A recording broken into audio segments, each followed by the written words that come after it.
Now, we have massive documentation of what they call the secret wars of the CIA. We don't have to guess or speculate.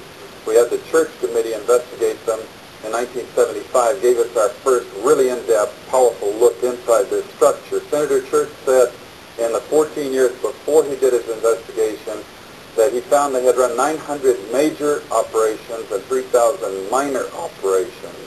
And if you extrapolate that over the whole period of the 40-odd years that we've had at CIA, you come up with 3,000 major operations and over 10,000 minor operations. Every one of them illegal, every one of them disruptive of the lives and societies of other people, and many of them bloody and gory beyond comprehension almost. Extensively, we manipulated and organized the overthrow of functioning constitutional democracies in other countries.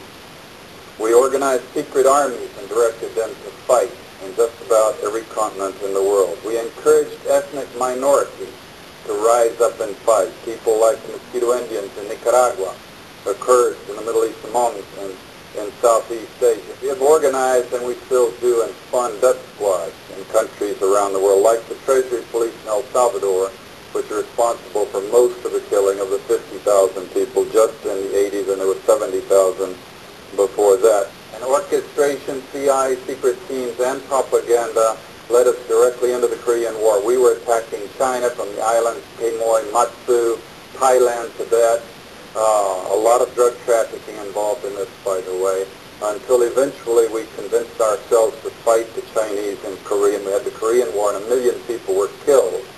Same thing for the Vietnam War, and we had extensive documentation of how the CIA was involved at every level of the national security complex, because it's a very cooperative thing, into manipulating the nation into the Vietnam War.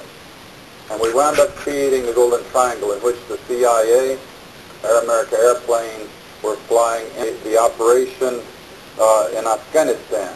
Biggest single operation, I'm told, in the history of the CIA secret wars. And sure enough, very quickly we produced the Golden Crescent, which is still the largest source of heroin perhaps in the world today.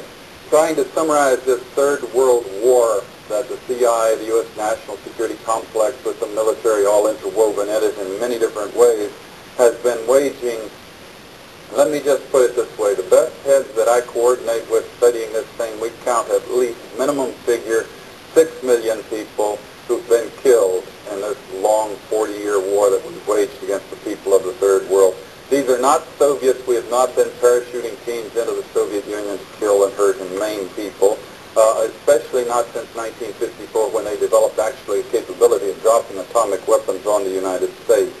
They aren't British, French, Swedes, Swiss, Belgians. We don't do bloody, gory operations in the countries of Europe. These are all people of the Third World. They're people of countries like the Congo, Vietnam, Cambodia, Indonesia, Nicaragua, where conspicuously they nor their governments do not have the capability of doing any physical hurt to the United States. They don't have ICBMs. They don't have armies or navies. They could not hurt us if they wanted to. There has rarely been any evidence that they really wanted to, and that in fact is perhaps the whole point. If they had had ICBMs, we probably wouldn't have done the things to them for fear of retaliation.